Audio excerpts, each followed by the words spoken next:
ang pagdating ni Tropang Roblox sa bagong bahay niya.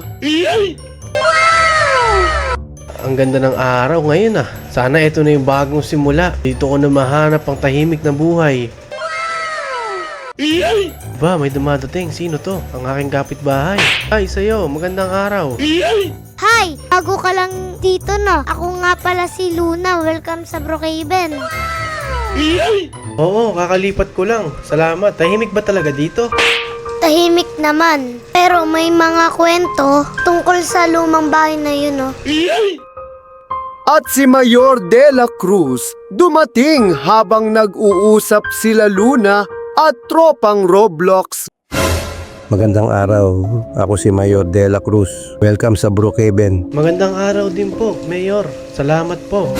Ako po si Tropang Roblox. Maliit lang ang taon na to pero may mga lugar na dapat iwasan gaya ng sira-sira at lumang bahay na yan. Delikado. Tropang Roblox, bakit parang may tinatago siya? Oo nga, Luna. Parang may kakaiba sa lumang bahay na yan. Nakakatakot. Gabing-gabi, pumunta sina Tropang Roblox at Luna sa sira at nakakatakot na bahay. Tara, silipin natin. Samahan mo ako. Sumama ka sa akin.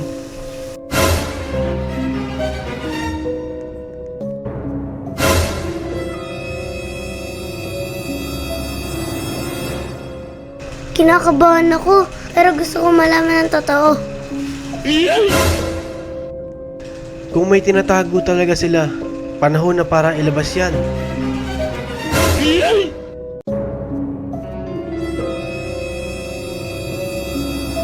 Anong ginagawa niyo dito? Delikado dito sa gabi.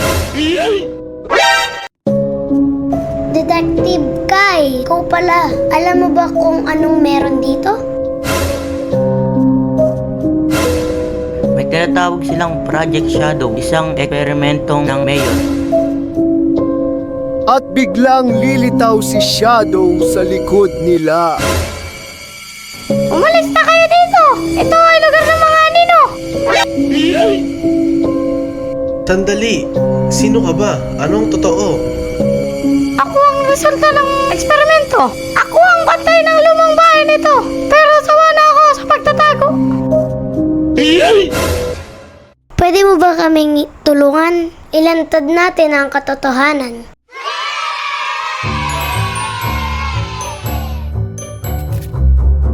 Sa harap ng town hall, Mayor De La Cruz kinakaharap ng grupo.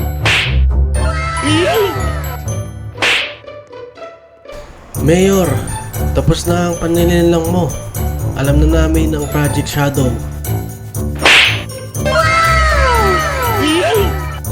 May ebidensya kami mula sa mansyon. Panahon na para managot ka.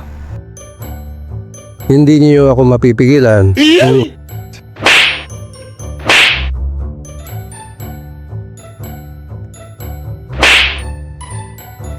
Tama na!